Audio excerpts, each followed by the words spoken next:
Hey everybody, it is Sunday, March 11th. It is a beautiful day. I'm down here in Capitol State Forest, just south of, a little bit south and west of Olympia.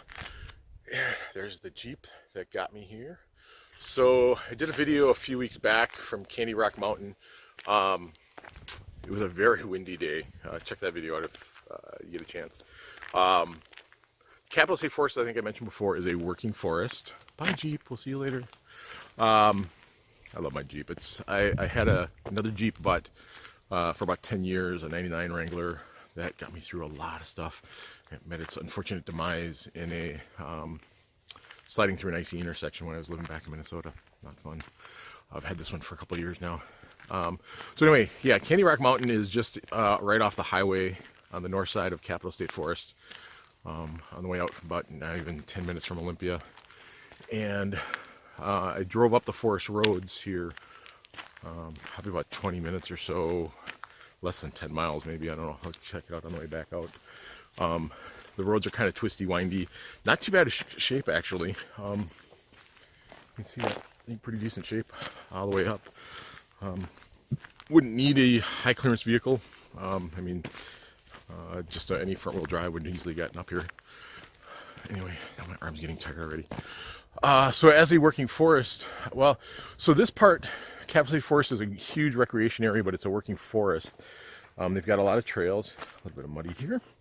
The southern half is primarily used for hiking, mountain biking, and horses, whereas the northern side is open for motorized use from May, I think, through October. I think it closes November 1st to motorized use. So I decided to come check this out. We did rock candy. I want to check another trail out. I run some meetup group for hiking and for people in the local area. And I wanted to check it out as a possible place to come maybe in April before it opens back up to motorized use. Because it's just some nice, potentially nice trails up here that you don't otherwise get to come out to, like in the summer months, because you got to be dodging ATVs and dirt bikes and stuff like that, which wouldn't be fun. So I am on, let's see if we can get a shot of this. We're just jumping on from the road, Larch Mountain East.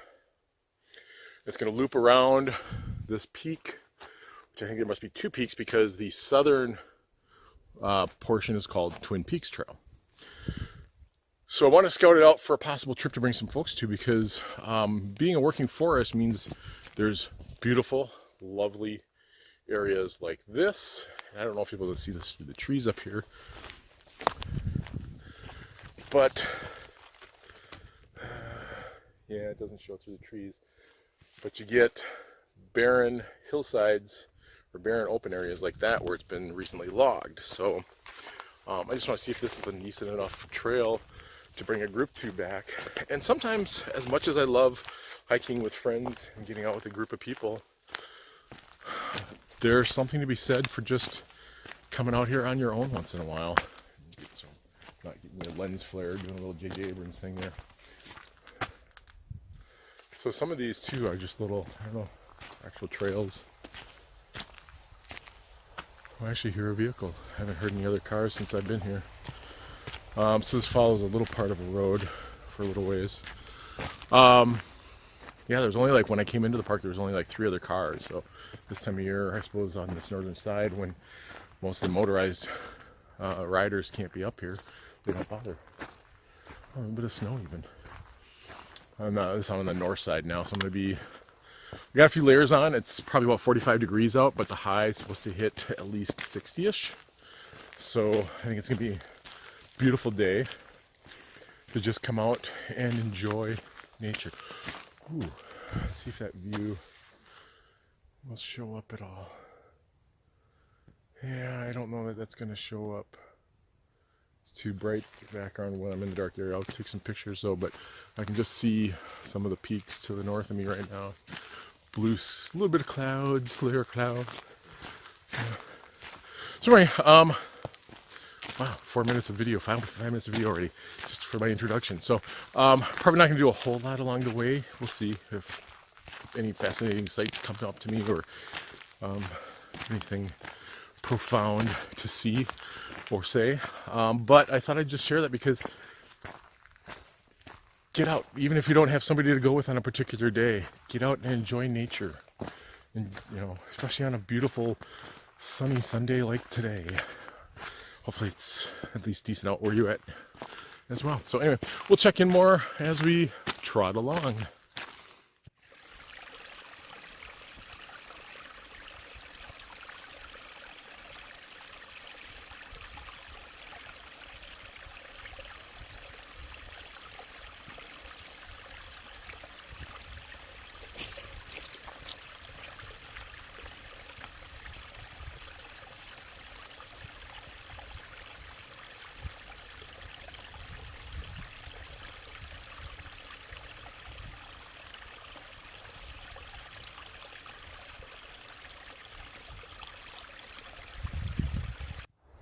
All right, I found the sun.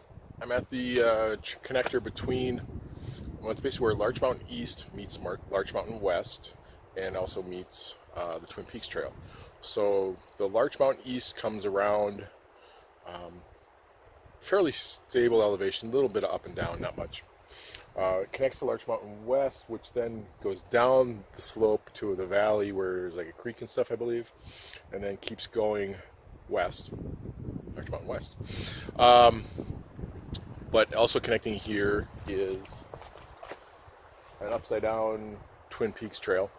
That Twin Peaks Trail and Larch Mountain East basically circle around Larch Mountain, create a loop, roughly 7 miles. The map says it should have taken me about 2.9 miles to get here. Of course, factoring where I started the car, and I did a little back and forth, doing a little fun with the video.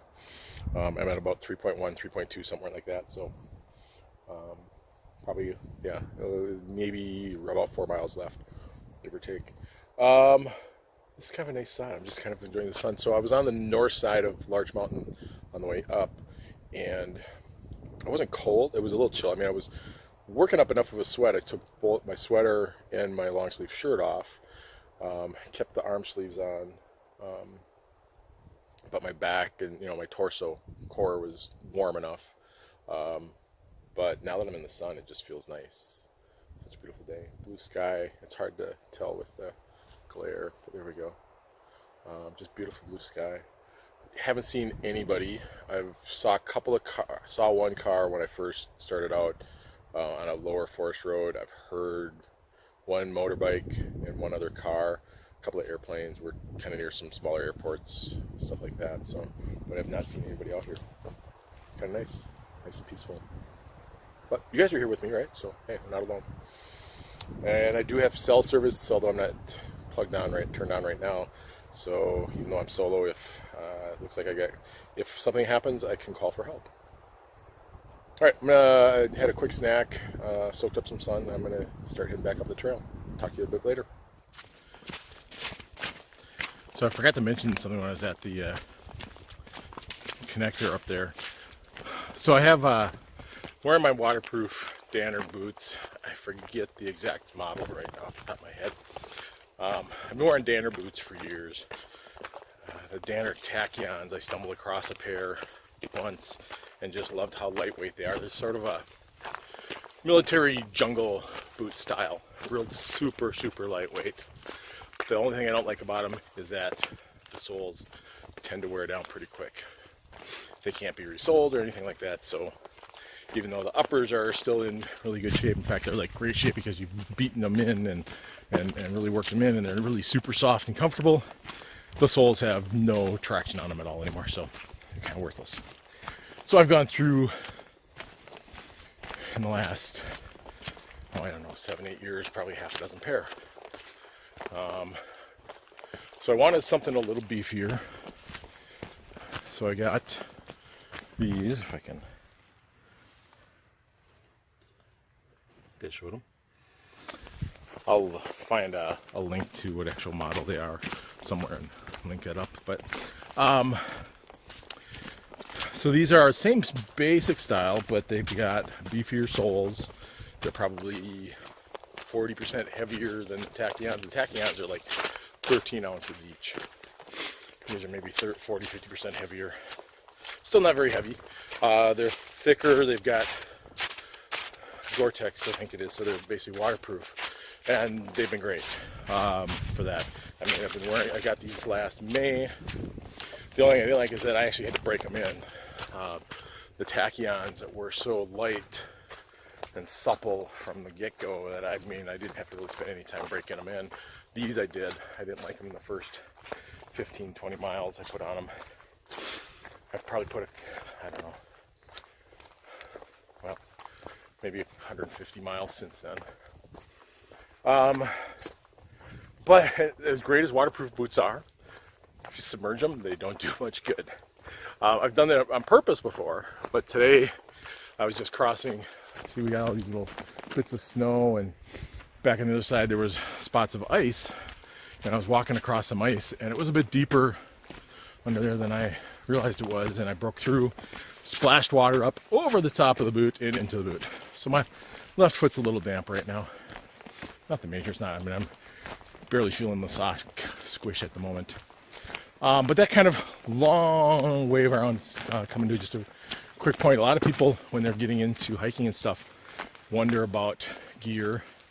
I am by no means an expert. My stuff is a hodgepodge of stuff from places like REI, Military Surplus, companies that make military style gear, like my Danner boots, my pouch, my drop leg pouch. I have Condor stuff. I have a 3-day, what they call a 3-day assault pack that I've used for hiking a few times, as well as things like Osprey and Columbia and Cool and other brands like that. So my stuff is a definite mishmash. But when it comes to boots, you don't want to skip. I mean, you can get by on some inexpensive stuff here and there in certain areas, but your footwear, don't skimp there. Your feet will hate you for it if you do. Problem is finding something good that fits you well, that's going to work and last. I lucked out on the Danner tachyons. I bought them and I was just wearing for everyday use. I started wearing them for paintball, early activity, and just basically went from there, and they work great for me for hiking. When it came time to get these, I knew the Danner name, I trusted it. I was a little bummed at first. Like I said, the boots were not comfortable the first 15 or so miles, and I was afraid I was going to be stuck with a pair that I was not going to be wearing. That's why there's a lot of talk on folks about REI and their pricing, but if you get the membership, which is only, I think it's like $20 for a lifetime membership, gets you access to different stuff, including their very liberal return. Oh, nice little water crossing, sorry. Squirrel. Sorry, I'm distracted now.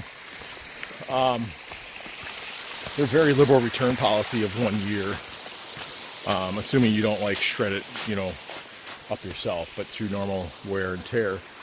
I actually had a pair of ultra lightweight, or not ultra light, but lightweight hiking shoes that I tried out last summer. Overall, I loved them. I loved how, I'm still on the search for a lightweight hiking shoe that's going to be a little more trail durable than the Danner tachyons were for me. And I'm blanking on the ones that I tried, but after about 20 to 30 miles of use, they just weren't doing it for me. I was getting some pinching across the toes. That just was not what I wanted to get from a pair of I got them on sale. I think I paid about $140 for them. But I was able to take them back, essentially no questions asked. Felt bad because it was really dry summer when I was wearing them, and they were really dusty. I tried to clean them up a bit, but it was kind of tough. So yeah, don't skimp on the footwear. And maybe as we do other videos, I'll talk about other gear and just my experience. By no means is definitive. It's just my experience, my thoughts, my opinions. But if it's helpful for somebody starting out or looking for something new, yeah, we'll go from there. All right. For being a short hike today, this video, I'm ending up with a lot of video clips. Hope you guys don't mind. It's just kind of a nice, I guess that's one of the byproducts of being out here hiking alone with my thoughts. Nobody to talk to. These thoughts are running through my head, and I have the camera to talk to now, so I'm doing that. Oh no, I got a big obstacle. I gotta crawl under here. So I better put the phone down so I can get past this fallen tree here. Anyways, I'll check in later. So I came to the next juncture, Divide Trail and Twin Peaks Trail, and I came out of the woods into this. I'm gonna zoom in, but that is Tahoma, Mount Rainier. Interesting cloud layer over there today. I wonder what it's like at the base, if it's real cloudy, or what that is, or if that's, I can't quite tell if that's clouds or what from here. Actually, I don't think it is. A little bit of clouds up there higher, but, oh, stupid, come on, image. My image stabilization is making this jump all around when I zoom in. There we go. So yeah, there's a little bit of clouds over there, but beautiful looking. And then, over here, and zoom out and then back. So it's hard to see, but right about there, let's see if I can zoom in enough and actually pick it up at all, is Mount Adams. Come on. That's not going to show up on here. I'll try to take a picture, but trust me, it's there. Oh, and over there, just off the trees, is Mount St. Helens. So yeah, just a nice panoramic view of 3 cool areas right now. See if I can zoom in on St. Helens a little bit better. There we go. I don't know if the contrast will work good, but yeah. I'm going to take a few photos, and then I've got about a mile and a half left to go. So I will see you guys later. Okay, I'm finally almost back to the car. A little bit of climb the last, I don't know, about a mile, half a mile back. Nothing too bad though. Nice switchbacks. The trail though, however, and my run keeper is going to be kicking in here any moment. So the map is not entirely accurate for this area. The map is from at least maybe 2010 to 2012, because it showed a trail that I should have been taking as being completed in 2013, and it doesn't match up to what is actually on the map. So apparently they chose a different route. Not a huge deal. I don't think it really added a whole lot. Maybe a half mile to... Time, 4 hours, 19 minutes, 14 seconds. Distance, 7.53 miles. Average pace, 34 minutes, 26 seconds per mile. Current pace, 31 minutes, 5 seconds per mile. Obviously, I'm not going very fast and I don't stop my run keeper when I stop for like lunch break or to take pictures, stuff like that. So that's an average pace, including all stops and everything like that. So not a big deal. But yeah, I should be just about there in a moment. I'm going to head out. Thanks for sticking it out if you watched this long. I know this is probably ended up being a fairly long video considering the short hike and it's just me. Maybe I just kind of talk more to myself or something. I don't know. But yeah, feel free to jump on and subscribe, like the videos.